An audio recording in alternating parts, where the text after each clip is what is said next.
Namaste everyone. Namaste. Xin chào cả nhà. Namaste. Namaste. Yes, so good to see. Oh, good to see more masters from Da Nang, Dui. Rất là vui được gặp lại các bạn, các vị thầy từ Đà Nẵng. What's happening with? Quý. What's happening, Yui? Duy ơi, Duy. Duy. Hey. Do you hear me? Yes, yes. I'm okay. Okay. How are you? Okay, good. So you are in Vietnam or in Australia? I'm in Vietnam. I stopped here. You are enjoying there. Okay, good to see you. Yeah, thank you. Yes. THÁO. Yes. Hello, Pradeep, Master. Yes. I'm here. I'm very happy to see you. You following this session? Yes, every day. Oh, but you don't come on the video. Yeah. Good. Master. Good. Thank you. Yes. Rất And vui đúng không? Chúng ta lại được gặp nhau, những người bạn where cũ. is the Facebook girl? Is she there? Có Quỳnh Châu không em? Quỳnh Châu có đây không? Chắc chắn có.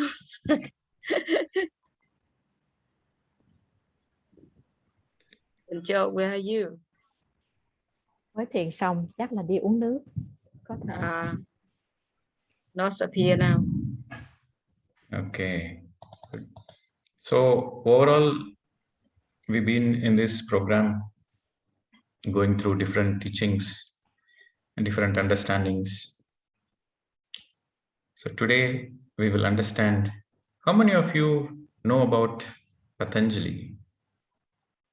Patanjali, Raja Yoga. How many of you? Few people?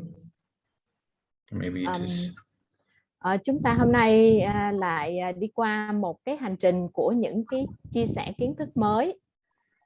Và trong chúng ta có ai biết về Patanjali, tức là Raja Yoga? No, Patanjali. Patanjali. Nhưng mà Patanjali. I think in your countries you see yoga as only body exercise up and down, and to make the body slim, straight, to have a nice shape, nice hips, and you want everything to be in perfect shape. So that's what yoga has been, unfortunately, has misrepresented. But the real yoga is the king of all the yogas, Raja Yoga, which is meditation. So today we are going to look about the great master Patanjali, who has given, like Buddha has eightfold path, Patanjali also has eightfold path for Raja Yoga. Trong chúng ta chắc có lẽ mọi người chỉ thấy yoga như là một cái bộ môn mà luyện tập để cho cơ thể dẻo dai và thể hình được gọn gàng xinh đẹp. Có thể các bạn sẽ không có biết nhiều đến một cái điều sâu sắc hơn về Raja Yoga, mà cái mục đích chính cũng là thiền định với vị thầy. Hôm nay tôi sẽ chia sẻ là Patanjali, thì chúng ta cũng học về 8 điều của yoga. So I want everybody to take a pen, book ready, and you will write down. This is important.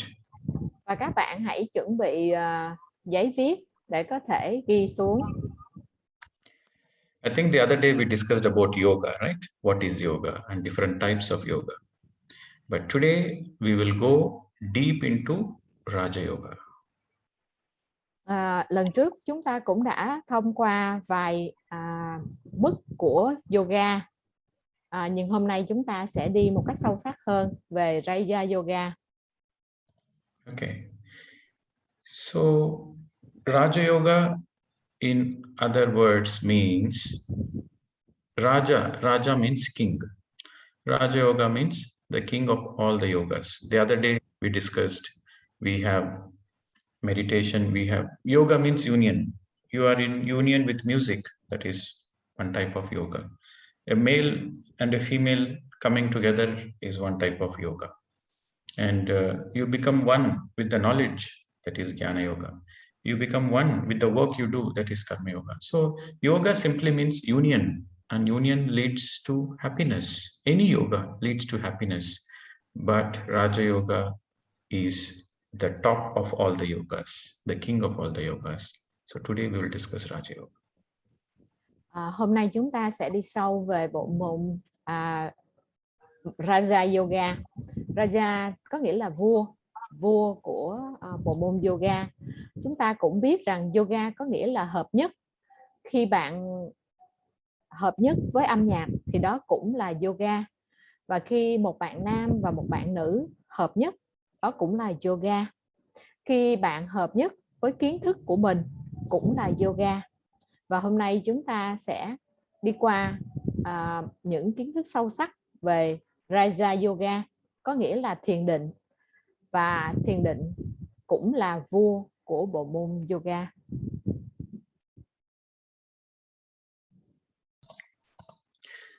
So, Raja Yoga, in other words, is called Dhyana Yoga. Dhyana means meditation. Raja Yoga or meditation, they both are the same. In English, it is called meditation. In Sanskrit, it is called Raja Yoga. So why we need Raja Yoga? What are the benefits you get out of this?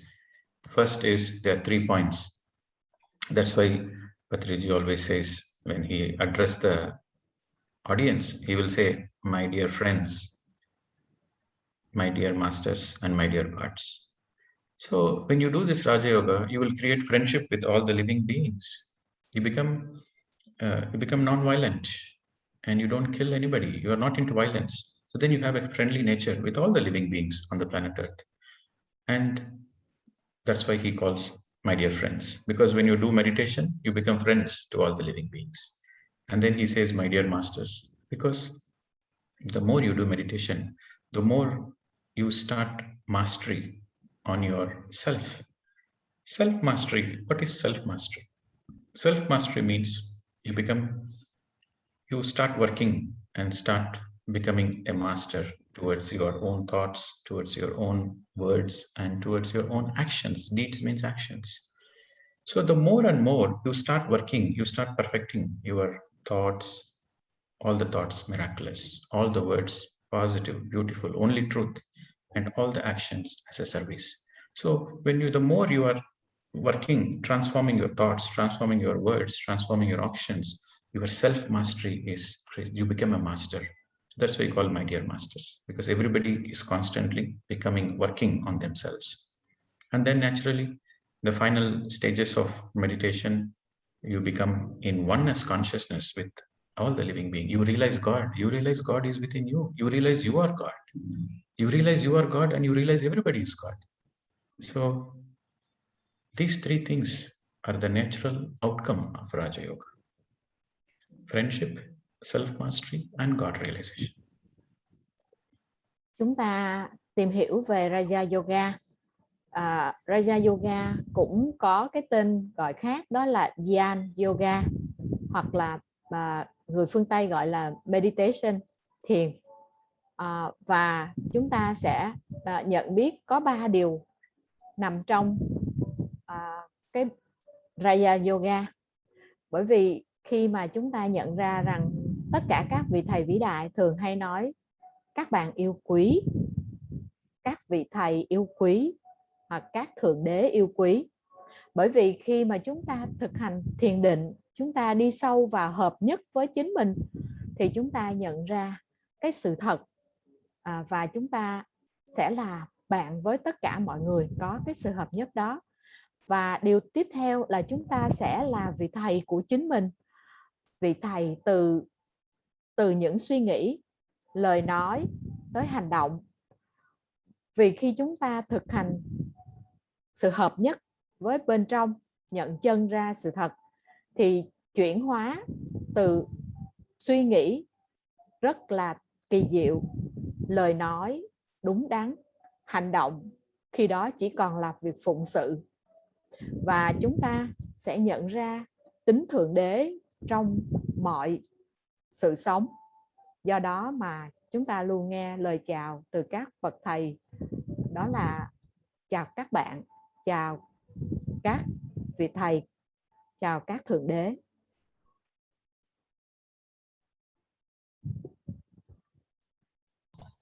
Hatha Yoga is for the perfection of the physical body. Raja Yoga is for the perfection of the self, for the mastery of the self. Khi chúng ta nói về Hatha Yoga thì chúng ta đang nói tới những cái tư thế để làm cho cái ngoại hình, cái cơ thể của chúng ta trở nên hoàn thiện. Nhưng khi chúng ta là một vị thầy với cái việc thiền định thì khi đó là Raja Yoga. So Patanjali has given 8 steps. It's like Buddha's eightfold path. So Patanjali has also given 8 folds in Raja Yoga. Và vị thầy lớn Patanjali cũng có 8 điều để trong thiền định, ở trong yoga, cũng như là Phật đã có bát chánh đạo. So if you go to read any books about Patanjali's Raja Yoga, or if you search in the internet, this is what you will find: the 8 steps: Yama, Niyama, Asana, Pranayama, Pratyahara, Dharana, Dhyana, Samadhi. So this is in Sanskrit language. These words are in Sanskrit language. These are the 8 points, or you can call it as 8 limbs of yoga, eightfold path. But the points are correct, but the order is not correct. Okay, only an enlightened master can understand the order is not correct. Patanjali gave the right order, but the people who write the books, they put it in the wrong order. So we will discuss one by one, but these are all Sanskrit names, but I will explain you in English step by step. So the actual order is the first and the second point should become the last 2 points. The first 2 points should become the 7th and the 8th. So Yama means perfect control on principles. Niyama means perfect control on everyday affairs. So this perfect control on principles and perfect control on everyday affairs, only an enlightened master can have it. But you put it in the first point, then many people, because of this order, many people, they are discouraged to take meditation. So we'll discuss the right order, but for the understanding, these are the 8 points given by Patanjali, but the order is not right. We will discuss the right order. Trong cái 8 điểm quan trọng mà vị thầy Patanjali đưa ra trong yoga thì các vị thầy đều nói đúng, nhưng sự sao chép lại của những người làm việc sao chép lại làm cho cái thứ tự của nó bị sai đi. Tất cả những cái gì mà chúng ta có thể tìm thấy, cũng như chúng ta có thể thông qua mạng có thể nhìn thấy ở trên màn hình hiện tại, thì chúng ta cũng thấy có 8 cái điểm và của yoga mà có thứ tự như là Yama, Niyama, hay là Asana, Pranayama, Pratyahara, Dharana, Dhyana, Samadhi. Chúng ta thấy 8 cái thứ tự này, nhưng mà thực tế thì nó đã không có ở đúng cái trật tự của sự thuần khiết ngay từ đầu của vị thầy Patanjali đã đưa ra. Bởi vì Yama với lại Niyama thì nó phải là cái hiểu của các vị thầy vĩ đại, tức là cái sự thấu hiểu đúng đắn, mà đưa lên trên thì sẽ gây ra nhiều cái khó khăn. Hôm nay chúng ta sẽ bàn luận về tất cả những cái điều này nhưng ở một cái trật tự đúng hơn. Okay. So for a person, because according to the textbook, according to the teachings found in the textbook, before the Raja Yoga starts with Yama Niyama. But the problem is the Yama Niyamas come naturally only to an enlightened master. Normal person, they are not perfect in their principles. They are not perfect in their day-to-day affairs. So it is only for the people who are not yet perfect, they need Raja Yoga. It is like you don't need a doctor if you are healthy. If you are healthy, you don't need doctor. But only if you are not feeling well, you are sick, then you need doctor, then you need some help. If you're already perfect, then you don't need meditation. If you already have Yama and Niyama, then you don't need meditation because you're already enlightened. So the Yama Niyamas are the final outcome of meditation, Raja Yoga. So because of this misunderstanding, because the people, they put Yama Niyama in the first 2 points, it discouraged many people to practice Raja Yoga. So that's why many people, they don't, even though Patanjali gave the Raja Yoga, India is the land of yoga. But because of this incorrect order, many people for thousands of years, they didn't take up Raja Yoga because they feel, oh, you need to be perfect in principles, you need to be perfect in everyday affairs, then only you can do meditation. So many people, they feel, oh, maybe this lifetime it is not for me, I will do for next lifetime. So they are very discouraged. But what is the truth? The truth is only imperfect people need meditation. Perfect people don't need meditation. And the other truth is anybody with any condition in any situation can practice Raja Yoga. There is no prerequisites. This is the truth, my dear friends. So the correct order, I will give you the correct order. So the correct order, the first 2 points should become the last 2 points. So it should start with asana. So this is the correct order. This is the real teachings of Patanjali, Raja Yoga.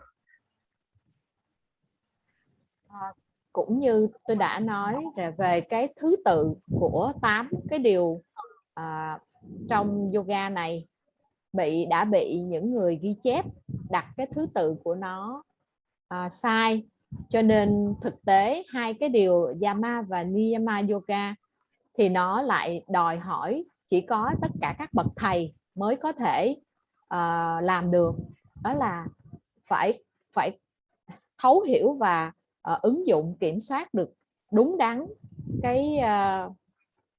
cái hiệu quả công việc của mình hàng ngày, cũng như là tất cả những cái điều mà chúng ta trong cái thứ tự của cuộc sống là phải thật là đúng đắn. Mà để được đúng đắn thì chỉ có những bậc thầy khai sáng mới làm được thôi. Mà do đó mà nhiều người đã cảm thấy rằng 8 điều này đối với tôi thật là khó khăn. Tuy vị thầy này đã cho những cái hướng dẫn rất là cụ thể, nhưng mà với cái thứ tự này thì nhiều người cho rằng điều này tôi sẽ không có làm được, bởi vì tôi thực sự là chưa có làm được mọi thứ hiệu quả trong cuộc sống một cách đúng đắn, cho nên thôi chắc là phải lần sống sau tôi mới có thể.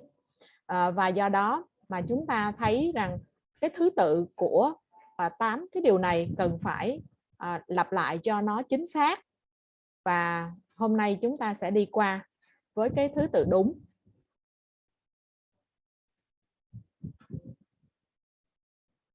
So we'll discuss one by one. So the first point is asana. These are all, you don't worry about the language because it is in Sanskrit, but you just understand the meaning. So, but you can write down, it is important you write down, and so that you can refer again and again. So the first point is asana. Asana means posture. Here, whenever Patanjali refers asana, he refers sukhasana. Sukha means comfortable, peaceful, happy. Sukha means comfortable, happy. So you should sit in a happy posture, comfortable posture.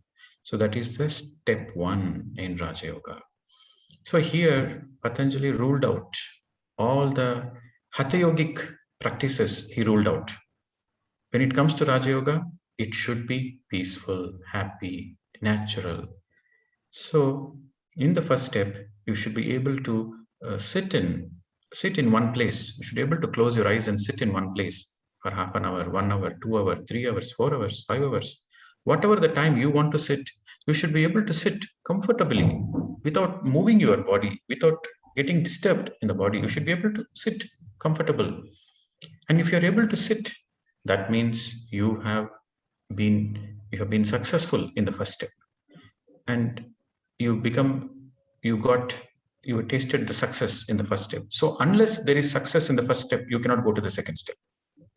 So the most important point is you should not trouble your body. You should not keep your back straight or sit in lotus posture or take some extreme steps where your body is stressed. No, you should be sitting comfortable.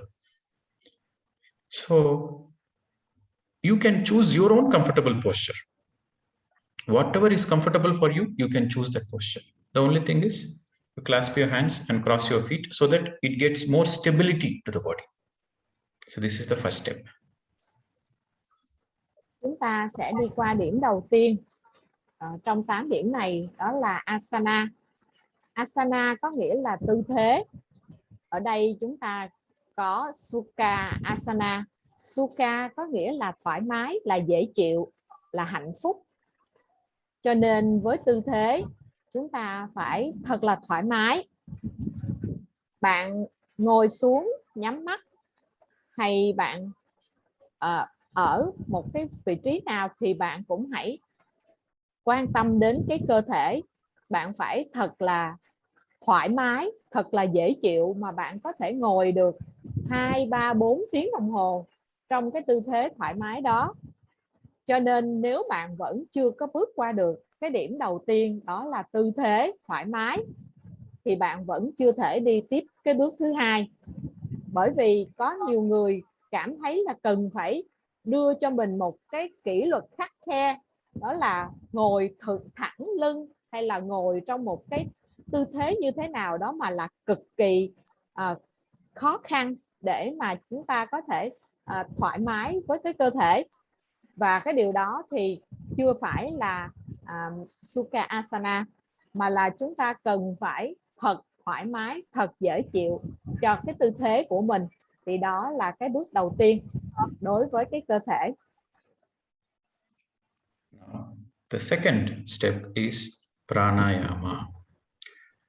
Again, here it is, in the first step, it is Sukhasana. Here also it is Sukha Pranayama. Sukha Pranayama means natural breath. Prana, when you are breathing, you are not only breathing oxygen, you are breathing prana, life force energy. So your breath is just outer form of life energy. So you should be in, the second step is to witness your natural breath, no manipulation of the breath. So here Patanjali ruled out all the mantras, all sounds, all visualizations, completely stopped, ruled out in the second step. He said pranayama. Pranayama means you just be with your natural breath. And only when you follow your breath, only when you witness the breath becomes still. What is stilling of the breath? In the beginning, you notice the breath is little deep, little shallow, little bit, and it's not even. But you observe the breath, then slowly the breath becomes harmonious, the breath becomes peaceful, and the breath becomes still. So in that stillness of the breath, you notice the mind also becomes still. The mind becomes empty. So the definition Patanjali gave is yoga chitta vritti nirodha. That means chitta means the chattering thoughts. So when you can empty the mind, when you can empty the chattering, when the chattering thoughts is no more there, then you are in the yoga. So the second step is pranayama. Pranayama means observing the natural breath. There are two kinds of pranayama. One is Sukha Pranayama. Sukha Pranayama is observing the natural breath. There is another kind of pranayama, which is Kumbhaka Pranayama, which is like you inhale 1, 2, 3, 4, and then hold it 1, 2, and then exhale 1, 2, 3, 4. So this is a different type of pranayama. But in Raja Yoga, everything is in alignment with nature. Nature is always perfect. So you should be following your natural breath, that is Raja Yoga. So here Patanjali is very specific that it should be Sukha Pranayama, it should be natural breath.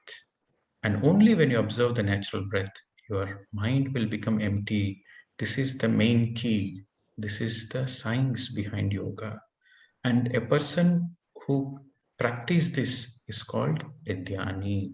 A dhyani means meditator. Và chúng ta bước qua điểm thứ hai, đó là pranayama. Mà pranayama thì có nghĩa là cái hơi thở.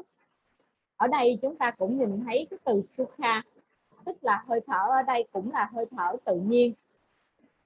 Nếu như bạn làm một cái bài tập thở, ví dụ như bạn hít sâu và giữ lại nó, thở ra chậm rãi, thì đó lại là một cái bài khác, không phải là để cho chúng ta là hơi thở tự nhiên, mà là tất cả những gì xảy ra tự nhiên và chúng ta quan sát nó. Ở đây cái vị thầy cũng nói tới tất cả những cái câu chú, những cái niệm tụng đều phải dừng lại, không được sử dụng. Và khi chúng ta quan sát cái hơi thở tự nhiên của mình thì cái tâm trí của mình cũng như cái hơi thở bắt đầu thì nó sẽ có một chút không có ổn định, chúng ta sẽ thấy nó gấp gáp hoặc là không có được ổn định. Nhưng mà dần dần cùng với cái sự chú tâm quan sát thì chúng ta sẽ thấy cái hơi thở của mình trở nên hài hòa, trở nên bình yên. Và cùng với cái hơi thở bình yên đó, cái tâm trí của mình nó cũng trở nên bình yên và nó trống rỗng.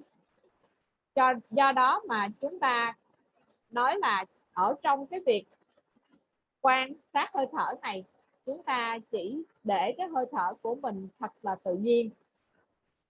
Và hơi thở nó không chỉ mang đến cho bạn oxy, nó còn là sự sống, nó còn là prana, nó còn là cái năng lượng của cái sự sống.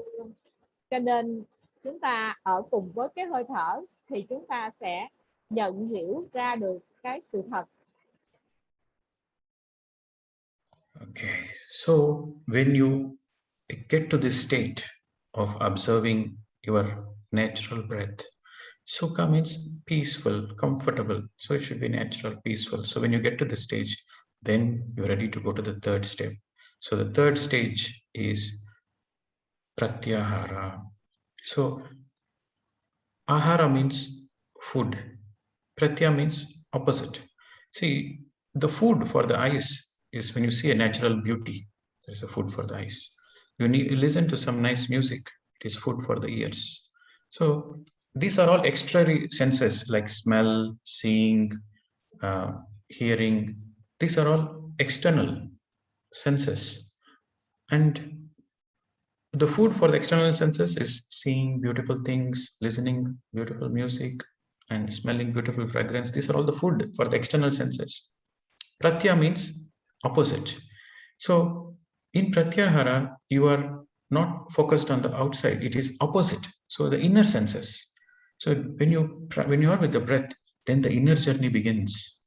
You will have metaphysical experiences. So you will see beautiful visions, but not through the outer, but through the inner eye, third eye. And you will listen to other frequency sounds and fragrances, all those things. So this metaphysical experiences happens, what we call it as third eye starts developing. This is the third step. And before anybody can experience the metaphysical, they have to first clear their karma. They have to clear the karmic baggage. So we understood that our karma is stored in our etheric body, energy body. So the healing should happen first. So the more and more you do meditation, the more you receive cosmic energy. In the second step, when you are with the breath, the mind becomes empty. Then you receive cosmic energy. So through that cosmic energy, you heal all your energy body. You heal all your physical problems. The etheric cleansing happens. So when the etheric cleansing happens, the karmic baggage reduces. So when the karmic baggage reduces, then you are ready for inner experiences. So this is pratyahara. And a person who experiences the inner experiences, the person who opens the third eye, is called a yogi. Và chúng ta đến với cái bước thứ ba, đó là pratyahara. Thì ở cái bước thứ hai chúng ta thấy rằng khi mà quan sát hơi thở tự nhiên thì tâm trí sẽ trống rỗng, và lúc đó chúng ta đón nhận được cái năng lượng vũ trụ. Ở đây pratya là thức ăn, nhưng mà không phải là thức ăn cho những cái điều bình thường, mà là nó ngược lại, cho cái điều bên trong. Ví dụ như thực phẩm cho mắt là chúng ta nhìn thấy cái vẻ đẹp, cho tai là nghe những cái âm điệu hay ho, cho mũi là để ngửi những cái mùi thơm. Tất cả những cái đó đều là thức ăn cho các giác quan. Nhưng khi mà chúng ta nói tới cái việc mà thực hành quay về bên trong, thì những cái thức ăn nó đi ngược lại, nó không phải là những cái thức ăn cho những cái giác quan ở bên ngoài, mà là cho những cái giác quan ở bên trong. Và chúng ta sẽ khởi sự một cái hành trình quay về bên trong. Khi chúng ta đón nhận cái năng lượng vũ trụ, nó sẽ giúp cho chúng ta có được cái sự thấu thính, thấu cảm, hoặc là kích hoạt con mắt thứ ba. Cũng giống như chúng ta có thể nghe thấy hoặc nhìn được những cái điều mà vượt lên trên những cái thể thông thường. Và cùng với cái năng lượng nhiều như vậy thì chúng ta cũng sẽ tẩy rửa nghiệp, cân bằng nghiệp quả của mình.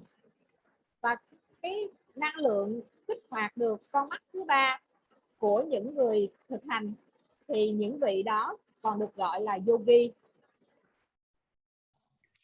Now, after you reach this stage, then the next stage is called dharana. Dharana means focus. Dharana means you are focusing on one particular thing.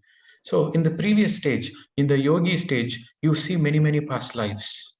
You hear many things, you smell many things. But in the next stage, with more and more intense meditation, then you are able to zoom. You are able to focus. You are able to concentrate on one lifetime.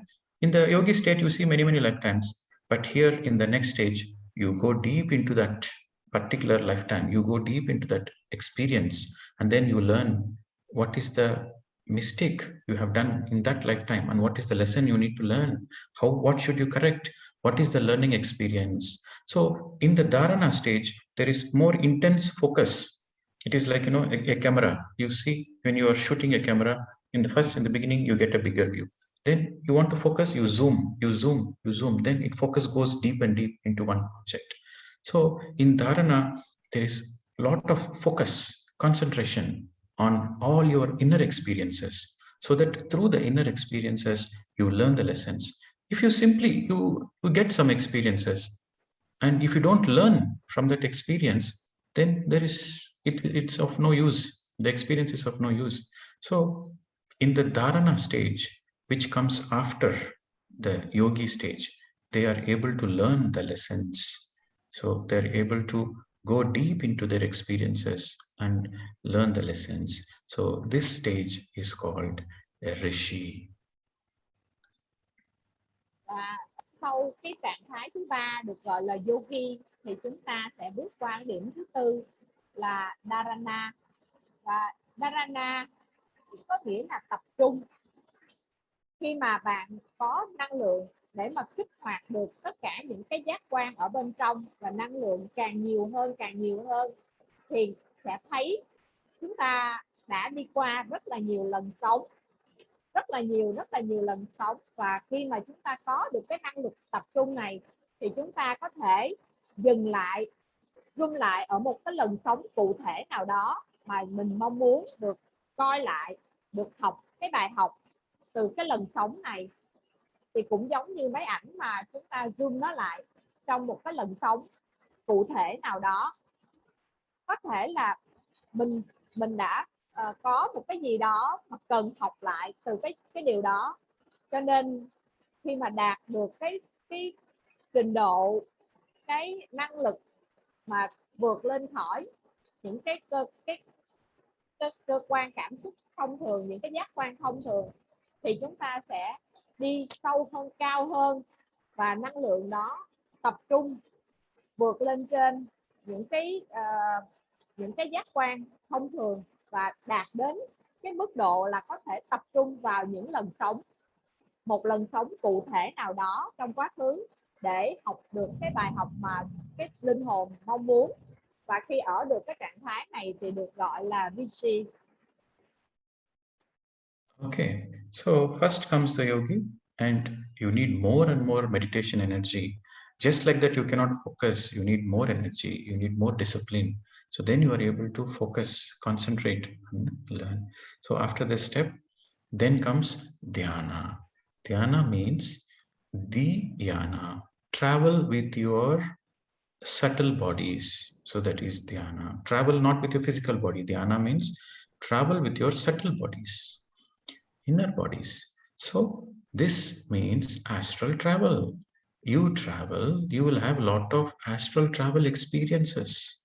And during this astral travel, 80% of the energy of your 80% of your astral body comes out of the physical body, and it experiences many things outside. You will be sitting here and meditating, but you will go to forest, you will go to Himalayas, you will go wherever you want, and you can go to other star systems, you can go to other dimensions, depending on how much energy you have. If you have more energy, you can go to other star systems also. So depending on the energy of the astral body, so you can do a lot of astral travel, and you can go through the water, go through the fire, go to the sun, you can go through anything. So this is called astral travel, which is nothing but dhyana. And a person who is in this stage is called a rajarshi. A person who can able to sit for a person who is able to sit and observe the breath is called a dhyani. And a person who able to open his third eye is called yogi. A person who is able to concentrate and learn from the experiences is called rishi. And now we come into the next stage where this person is able to do astral travel and go to other dimensions and have great enlightened experience. For the first time, he understands there is no death and he is eternal. So in this stage, he is called a rajarshi or a maharshi. Maharshi means a great rishi. Bước qua điểm thứ 5 được gọi là dhyana. Thì khi mà những người mà đã có rất là nhiều năng lượng, đón nhận rất là nhiều năng lượng vũ trụ, mà họ vượt lên trên tất cả những cái giác quan thông thường, thì càng nhiều năng lượng thì cái thể vi tế nó sẽ có khả năng vượt ra khỏi cái thể vật lý và đi du hành phi cơ thể, và có thể hoàn toàn thấy được những cái chiều kích khác, những cái khung cảnh khác, đi vào rừng, đi lên núi, đi vào Himalaya, thậm chí có thể lên tất cả những cái vùng khác mà trong cái khác với cái địa cầu này.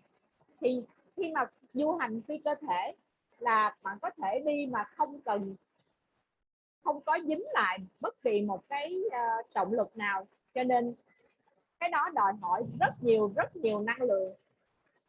Khi mà chúng ta đạt được cái mức độ của một yogi là cái mức độ mà vượt ra ngoài cái giác quan của cái thông thường, mà kích hoạt những cái giác quan bên trong, là yogi. Khi mà chúng ta hiểu được ở cái mức thứ 4 mà chúng ta có thể dừng lại được ở những cái mức mà của những cái lần sống cụ thể để mà có thể học được cái bài học đó, gọi là dashi.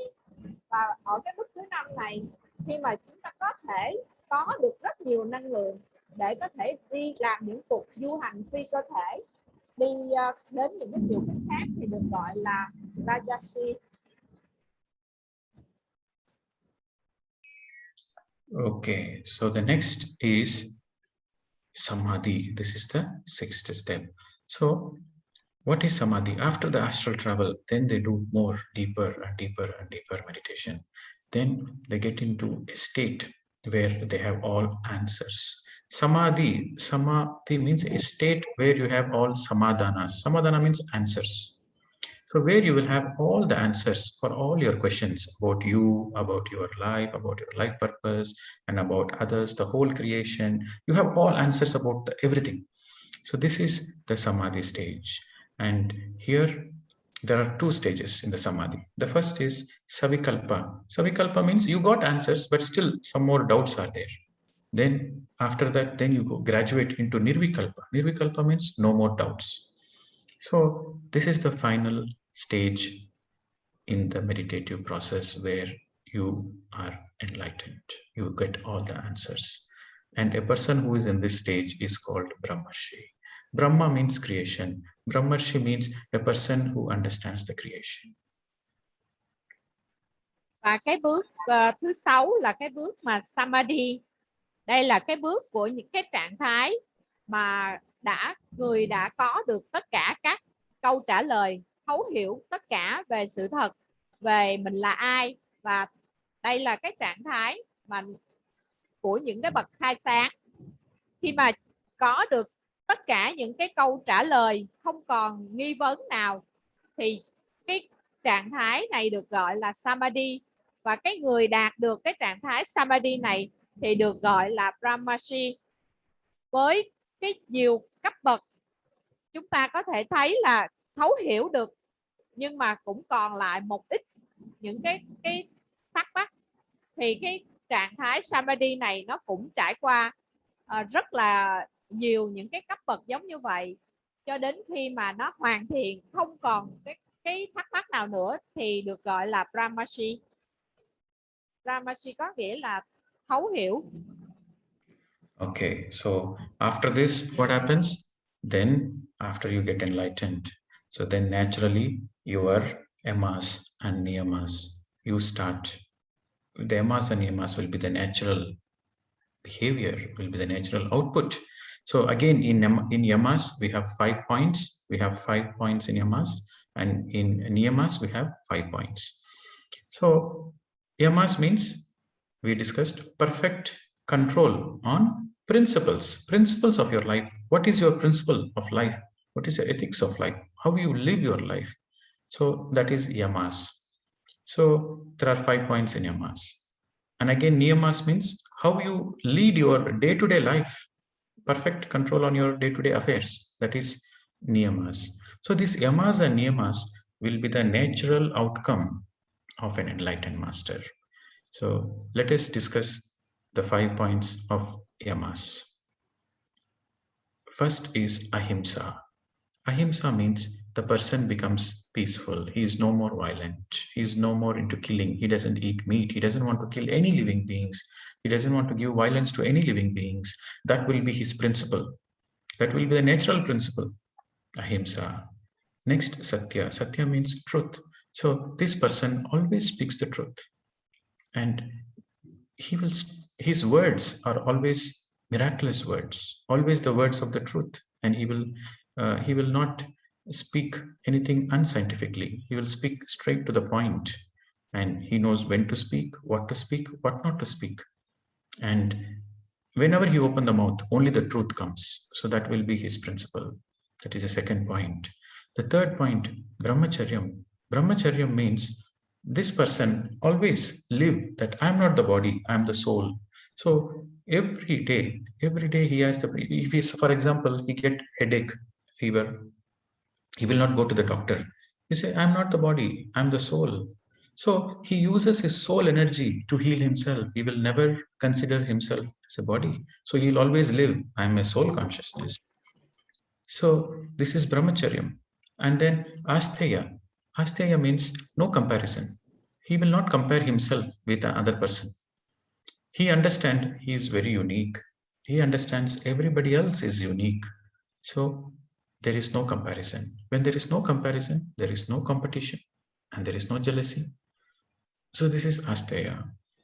Aparigraha means he will take very minimum to maintain his body. Whatever the income he gets, whatever the resources he have, he will only take little bit for himself. All the rest of the resources, he will always focus on giving it to others, welfare of the other people. He always wants to do service, seva, service, service, service. So this is parigraha. So these 5 points will become his principles of life. His main principles of life will be ahimsa, non-violence, always speak the truth, and always live as a soul, not as a body. And then there is no jealousy, no comparison. Everybody is unique, everybody is great. So there is respect for everybody. And finally, he's always focused on service. He will take very minimum, and all the efforts he will make is to serve others, take care of others. So these are the 5 principles.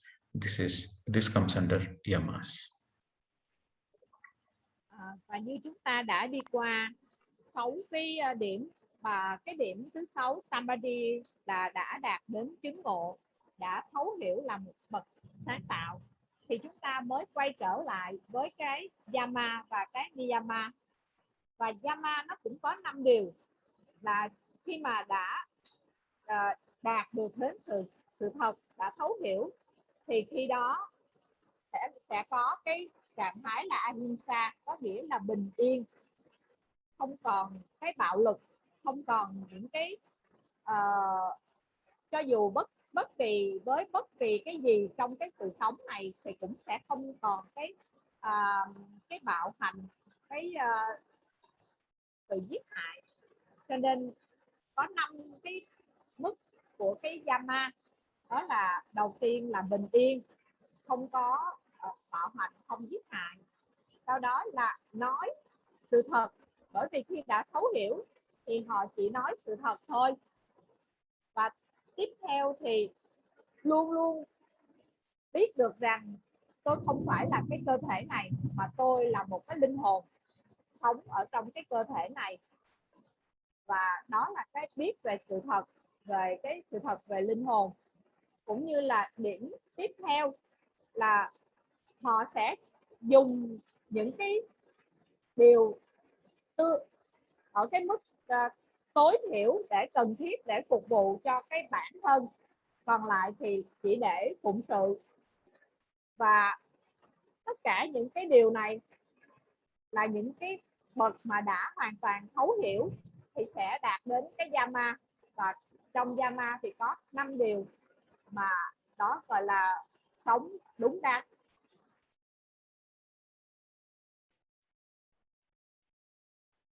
Okay, so now let us go to niyamas.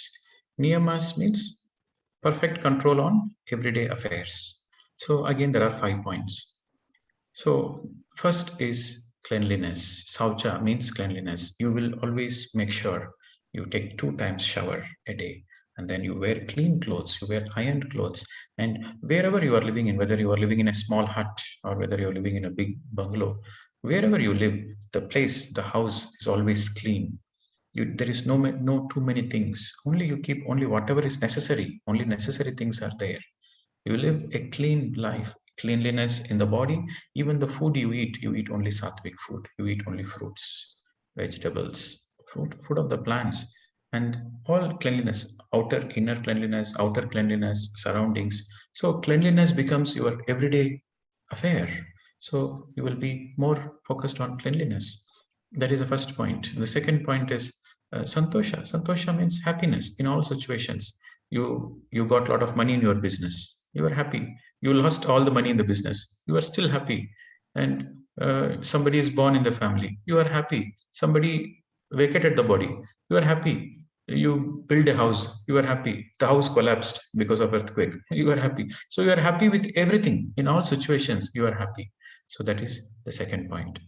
The third point is tapaha.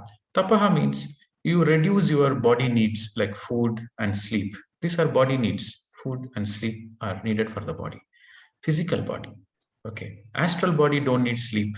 In the astral worlds, there is no sleep. Only the physical world, the body needs sleep and the body needs rest. And you need food in the physical body. So all the physical body needs will be reduced. Okay. Naturally, they will reduce. Before you used to sleep 8 hours. Now, naturally, the sleep reduces to 4 hours, 5 hours. And then you used to eat a lot of food. Now the food also is reduced. And you have perfect control. If you have food, then you will enjoy the food. If you don't have food, no problem. You are happy without food also. Because your body, you mastered the needs of your body. So some days you can sleep whatever you want. Some days you don't feel like sleeping, you don't sleep. You can, without sleeping also, you will be energetic. So you will have full control on the body needs. That is tapaha. And then swadhyaya. Swadhyaya means reading books. So this swadhyaya is in the final point, my dear friends. So swadhyaya comes after meditation. Before meditation, you read spiritual books, you will misunderstand. Before meditation, you read Bible, you misunderstand. Before meditation, you read about Buddha, you misunderstand.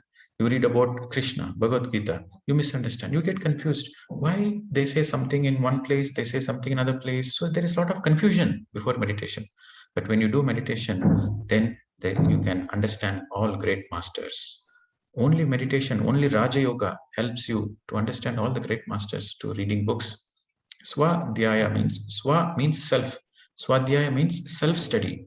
When you read more and more books of great masters, then you study yourself. When you understand the greatness of another master, you understand how great you are. So it's more of self-study, Swadhyaya. And every day you will read books. Every day you want to learn from every master. So always you understand. Always there is learning, learning, learning. Every day learning. So you try to learn every day from every master through reading books. And the fifth point is Ishvara Pranidhana. Ishvara Pranidhana means to see everybody as God. But to see everybody as God, you have to realize that you are God. You have to see yourself as God. Every moment you see yourself as God, then only you can see others as God. So this is the final point, my dear friend. So these 5 points, this niyamas, everyday affairs, becomes your natural way of life, everyday living life. Và cái điểm sau cái yama cũng có thể gọi là cái điểm cuối cùng, đó là cái niyama. Ở cái điểm này nói về chúng ta có cái sự sống trong cái đời sống đúng đắn. Mà đúng đắn thì cái trong đó nó cũng có bao gồm 5 điều. Điều đầu tiên đó là bạn giữ sạch sẽ, vệ sinh. Bạn giữ sạch sẽ cho cơ thể, cho môi trường sống xung quanh mình. Đó cũng là cái điều mà tôi nói, các bạn hãy tắm mỗi ngày 2 lần. Cho dù là bạn đang ở trong một cái tòa lâu đài lớn hay là bạn ở trong một cái túp lều, thì cũng hãy giữ cho sạch sẽ. Sạch sẽ từ bản thân, sạch sẽ tới môi trường xung quanh mình. Điểm thứ hai đó là sự hài lòng. Bạn hài lòng với bất kỳ điều gì đang xảy ra. Cho dù là bạn ở trong nhà có cha mẹ đang vui sướng hạnh phúc, bạn hài lòng. Ví dụ có ai đó rời bỏ cơ thể, bạn cũng thấy vui lòng. Bạn xây một cái căn nhà lớn, bạn thấy hài lòng. Rồi cái căn nhà sụp đổ, bạn cũng thấy vui lòng. Tức là mức độ hài lòng trong bất kỳ tình huống nào. Đó là mức thứ hai. Mức thứ ba tiến đến là bạn sẽ không còn nói chung là giảm thiểu tới cái mức mà chỉ ngủ hoặc ăn khi cần thiết, và mọi thứ cũng chỉ theo cái nhu cầu của bản thân. Khi nào mà cảm thấy buồn ngủ thì ngủ, còn không buồn ngủ, có khi bạn không ngủ cả ngày, không ngủ cả đêm cũng không sao, bạn vẫn tràn đầy năng lượng. Bởi vì khi này bạn đã sống trong cái thể năng lượng của mình rồi, hoàn toàn có năng lượng.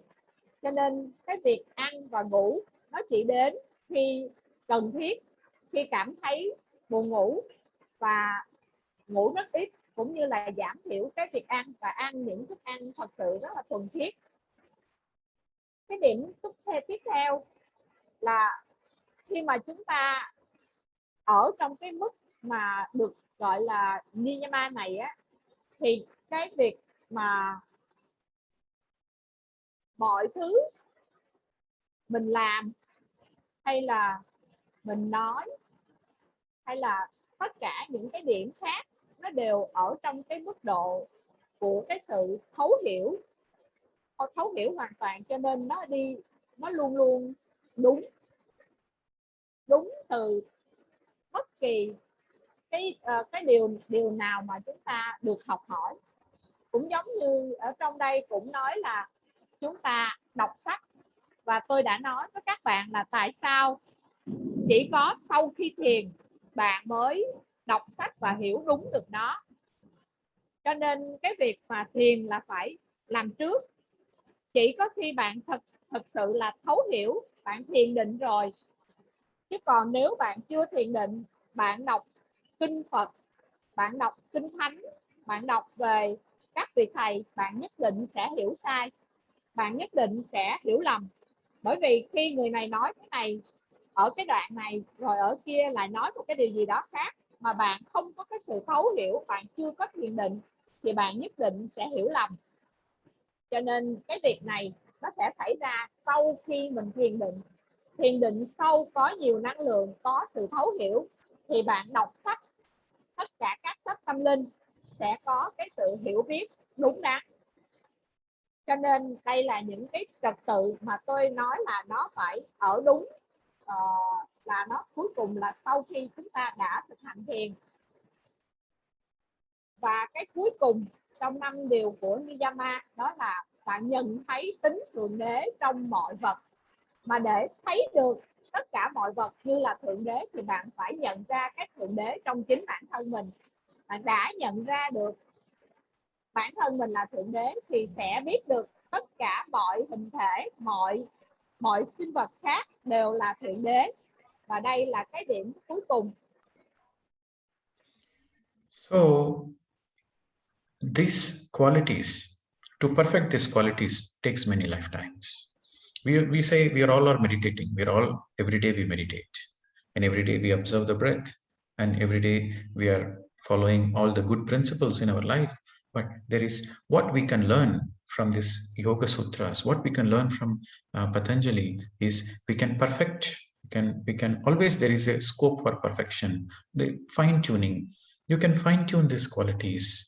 Okay, so by focusing on these yamas and niyamas, we can fine tune, we can integrate more and more. So when these yamas and niyamas becomes perfected, okay, once you get in the initial lifetime, after you get enlightened, you have these yamas and niyamas, but you need more perfection on these yamas and niyamas. So when the perfection of these yamas niyamas happens, it takes many lifetimes. When this perfection happens, then that becomes the final lifetime, then you are graduated. So we have to focus on this perfection, fine-tuning. That is what we can learn from Yoga Sutras. That is what we can learn from Patanjali, Raja Yoga. So there is always a space to maintain more cleanliness, to be happy in all the situations, and to just have perfect control on your body needs, and read more books, and finally live in the God consciousness, and do more service, and always speak the truth. And absolutely, you are just you are no comparison, no jealousy, nothing, because you know you are beautiful and you see everybody as beautiful. So, and service, finally service. Aparigraha means service, service, service. So there is a space for fine tuning. The more you fine tune, the more the yamas and niyamas becomes perfect. When the yamas and niyamas are perfect, that becomes the final lifetime. You graduate from the earth, no more death. You go to the higher worlds. You graduate to college. So this is very important that we should focus on yamas and niyamas while we are meditating, because we do the right meditation. We are following the perfect Raja Yoga. But simultaneously, because we are already doing meditation, we should focus on fine-tuning the principles. Và chúng ta cũng đã biết được là cái bậc thầy đã đưa ra 8 điều này, thì trong chúng ta đã là những người thực hành thiền, nhưng mà để mà thực hành được đạt đến cái mức độ mà yama hay là niyama thì có thể là phải lấy vài lần sống. Bởi vì để hoàn thành được tất cả những cái điều này thì chúng ta cần phải sống đúng, cần phải phụng sự, cần phải có sự thấu hiểu, có kiến thức về tâm linh, Và tất cả những cái điều này nó sẽ hoàn tất cho đến khi mà bạn đạt được cái mức độ hoàn tất cuối cùng, thì bạn sẽ giống như tốt nghiệp, bạn sẽ không có quay lại. Đó là cái lần sống cuối cùng của bạn. Khi mà bạn đạt được mỗi một lần như vậy, mình lại hoàn thành tất cả những cái mức độ này. Cho nên chúng ta đã đi qua được 8 bước của Natasali mà chia sẻ để chúng ta có thể thấu hiểu được 8 cái điều ở trong cái yoga mà bậc thầy đã để lại. Thì hãy chú trọng, chúng ta đã là những người thực hành thiền rồi, chúng ta thực hành thiền nhiều, đã đón nhận năng lượng, tiếp tục thực hành thiền, và bên cạnh đó là có cái lối sống đúng, mỗi ngày một hoàn thiện mình hơn, hoàn tất được tất cả những cái điều của cái Yama và Niyama, là sống cái đời sống đúng đắn, học hỏi, hoàn thiện, và cứ hoàn thiện như vậy thì chúng ta sẽ đạt được đến cái mức hoàn hảo, đến cái mức cuối cùng của cái lần sống. So, my dear friends, in this transformation program, in this 14 days transformation program, we already follow Mauna. So the more you practice Mauna, the more you will conserve more energy, and more you are mindful of what words you are speaking. You should always speak the truth. And we are eating sattvic food, vegetables, fruits, only pure food of love we are already following. And we are absolutely non-violent. So we are practicing in this self-transformation program, but what we have to practice more is we have to practice cleanliness. So from today onwards, from today immediate, you have to practice that every room in your house start cleaning. Okay, so you have this habit of keeping the things only what you need in the house. This is very important. You should always keep only what you need, because in your house, if you keep too many things, then it takes up the space and all the energy is scattered. So you should, in your house, you should keep only the things what you needed the most. The rest of the things you discard, you throw away, or give it away to some people who need it. So this is a very, very important practice. You should all make your house an ashram. Okay, that is the point we should underline. If you want to make your house an ashram, then you can progress in your spiritual journey. You don't need to go to forest, you don't need to go to ashram. You can progress in the house, in the family. So for that, your house should be an ashram. For the house to be ashram, the house should be clean. Okay, so cleaning of the house means not having too many things and just sweeping the floor every day. No, cleaning means only keep what you need, and what you don't need should not be there in the house. So the more you discard the things you don't need, you discard. The more you do that, the more you see the mind also naturally discards unnecessary thoughts. So the outer reflects the inner, and the inner impacts the outer. So it is very important. Take a task. One day I will clean this shelf. Okay, my bedroom I will clean today. Okay, my kitchen I'll clean. My living room, my study room. Okay, so one day you take a project and you see what I need. Is it really I need it? Okay, then I keep it. If I don't need it, then I give it away to somebody. I donate, get good karma. I give it away to the people who need it. Or it is so damaged, throw it away. You should not have any damaged things in the house. If the glass is broken, drinking glass is broken, the cup is broken, the spoon is a little bit spoiled, throw immediately. The house should be an ashram. Always positive energy should be there. If you have damaged things, then it takes up a lot of energy. So always your house should be clean like an ashram. So you can do that exercise immediately. That will give, you will see the change. The moment you enter the house, you feel, wow, so much energy. Nice. So that is an ashram atmosphere. So you should immediately take this step as part of this self-transformation and do an experiment. Okay, so just take it as an experiment and do. The more you throw the things out unnecessary, the more you feel a lot of positive vibrations within the house, within the family. Và các bạn, chúng ta đã trải qua cái chương trình này là chuyển hóa, và chúng ta đã học cách giữ yên lặng. Khi mà bạn giữ yên lặng, bạn sẽ giảm thiểu đi những cái điều, những cái lời nói không cần thiết, cũng như là chúng ta bảo tồn được năng lượng.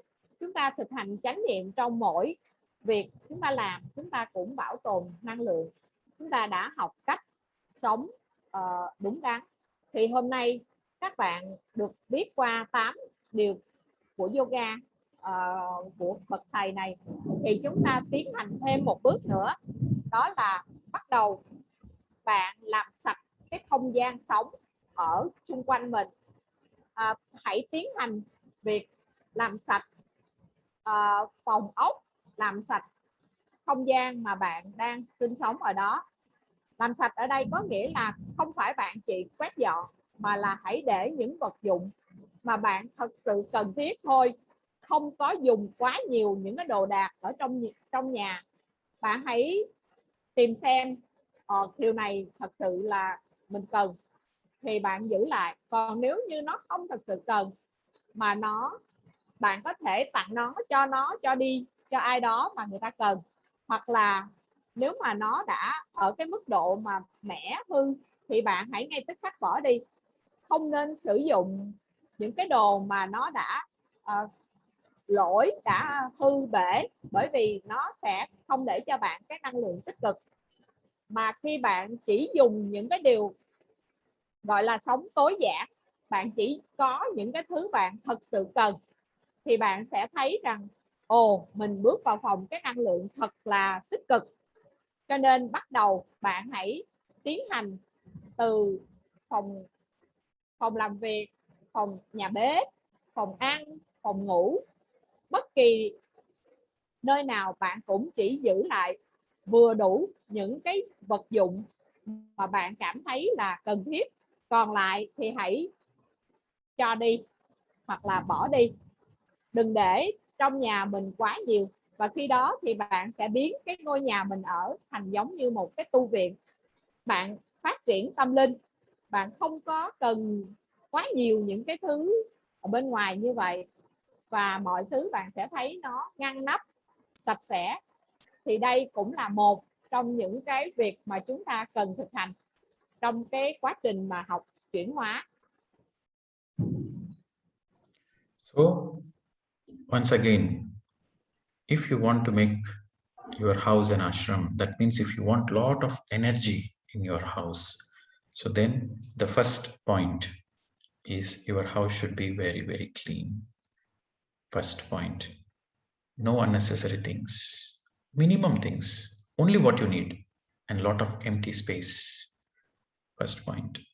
And the second point, cleanliness. Always take 2 times shower, minimum 2 times. Every practitioner of Raja Yoga, if you are a meditator, so make sure you take minimum 2 times shower.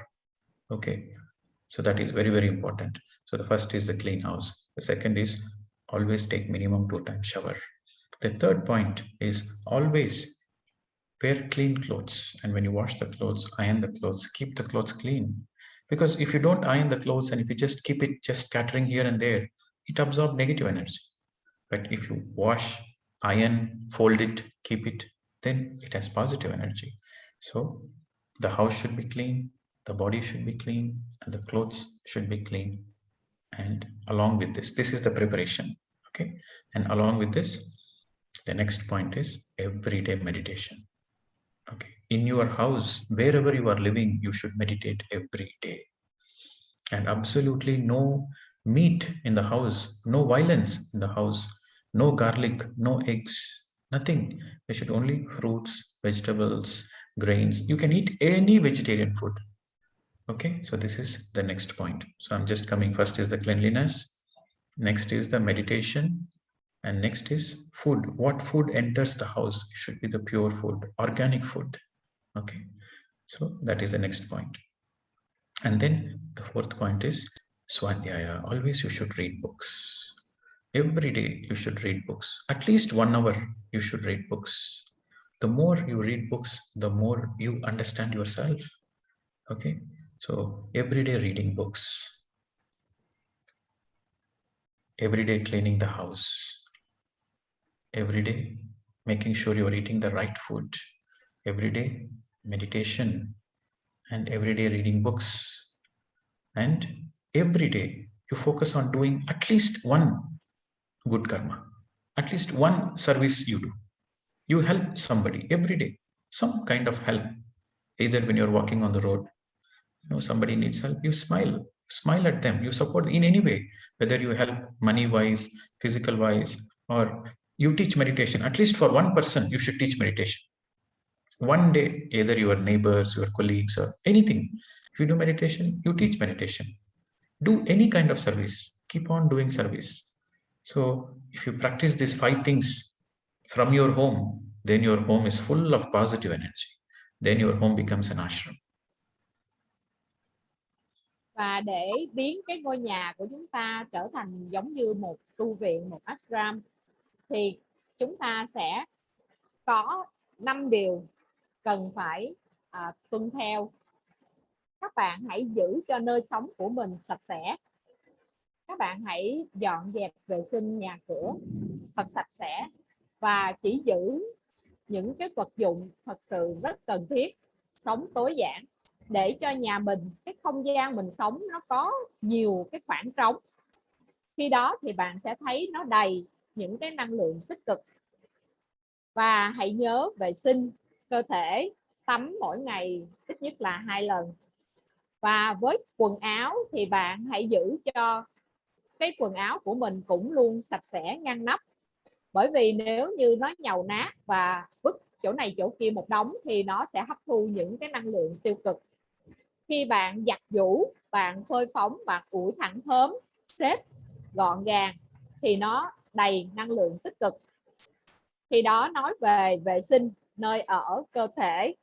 Tiếp theo thì chúng ta cũng phải ăn thực phẩm cũng như là chứa ở trong nhà những cái thực phẩm hoàn toàn tươi sống, những thực phẩm thuần khiết như rau, củ, quả, trái cây. Bạn tuyệt đối không có chứa những cái như là tỏi, trứng, thịt ở trong nhà mình. Nó sẽ mang cái năng lượng của cái sự bạo hành. Và mỗi ngày hãy thực hành thiền định. Thực hành thiền định ít nhất 2 giờ. Và chúng ta thực hành những cái nghiệp tốt. Ví dụ như bạn ít nhất một ngày bạn phải làm một cái điều gì đó là phụng sự. Kể cả bạn đi trên đường, bạn cười với một người nào đó, đó cũng là một việc tốt. Bạn làm một cái điều gì đó cho ai đó trong cái khả năng của bạn, đó là một cái karma, một cái nghiệp tốt. Bạn biết thiền, bạn hướng dẫn thiền cho ít nhất một người thì đó cũng là nghiệp tốt. Cho nên ở đây tóm lại là chúng ta có 5 việc, đó là vệ sinh sạch sẽ nơi ở cơ thể. Cái thứ hai là về thực phẩm chúng ta ăn. Cái thứ ba là thực hành thiền. Thứ tư là đọc sách. Và cái thứ năm là hãy phụng sự, làm ít nhất một việc tốt, ít nhất một cái nghiệp tốt mỗi ngày. So, friends, this is the formula for a happy living with full of energy. And tomorrow we will discuss more about other types of yogas, Jnana Yoga, Karma Yoga. We'll discuss more tomorrow. And if you have any questions, please write down all your questions and we will take the questions tomorrow. But today, I need to go. Enough for the day. I hope you enjoyed. And drink plenty of water. So you have a new mission to clean the house. Cleaning the house means throw the things which you don't want. Yes. Okay. Namaste to everyone. Thank you, Master Pradeep. Tomorrow I will iron my stuff. I will iron my clothes. Ok, đừng có iron hoài. Iron hoài mệt. Bây giờ chúng ta sẽ quay lại với những cái điều những cái điều đúc kết của cái ngày hôm nay. Tức là chốt lại thì chúng ta hãy thực hành những cái việc mà chúng ta đang theo trong cái quá trình thanh lọc này. Bắt đầu từ việc làm sạch cái nơi mình ở, rồi làm sạch cơ thể, vứt đi những vật dụng không thật sự cần thiết, rồi nói chung là chúng ta thực hành những cái điều đó. Và nếu như các bạn có câu hỏi thì hãy viết xuống, ngày mai chúng ta sẽ trao đổi tiếp, cũng như là ngày mai chúng ta cũng sẽ đi qua những cái yoga khác. Còn hôm nay thì đã hết thời gian và thầy còn có cái buổi khác nữa, cho nên chúng ta sẽ dừng cái hôm nay ở đây. Và hôm nay thì cho Cúc nói chút xíu là ngày mai chúng ta dọn nhà, và để dọn nhà và through something thì chúng ta sẽ làm một cái group một cái kho để ai dục vô cứ dục cho đó, rồi ai cần thì đến lấy. Đang giãn cách xã hội, không có chỗ để chuyên chở. Hồng Chuyên sẽ dục 5 kg vàng vô, Khánh Như dục vài tỷ vàng vô. Sao có nhiều người tới đây?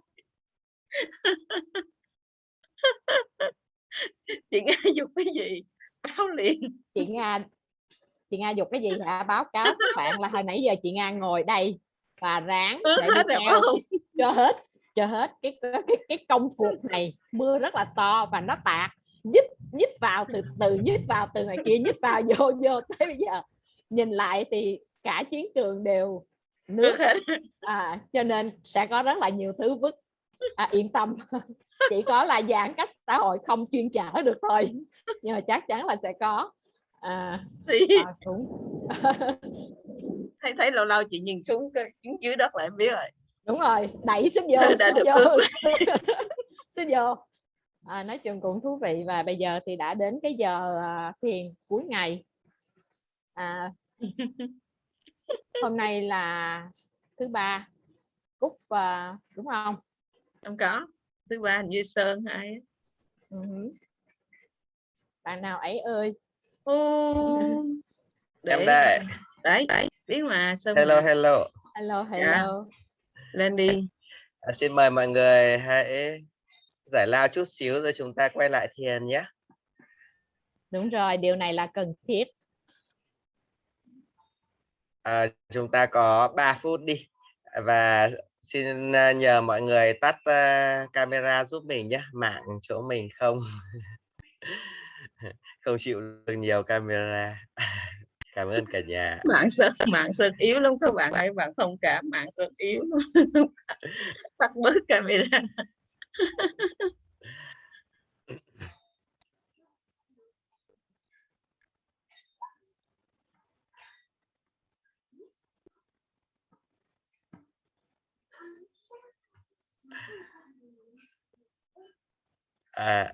Xin chào chị Diệu Tâm ạ. Em xin phép tắt camera nhé.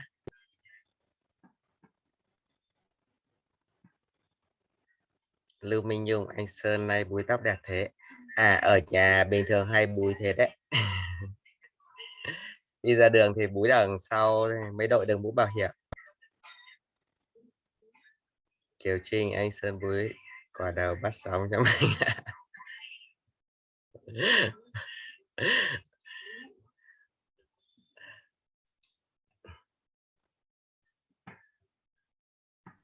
Nó theo kiểu là anh Sơn mà búi tóc gì đó là chị Cúc hết cái chỗ bắt sóng rồi. Cắt anten hết rồi.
Vừa xong tắt mic mất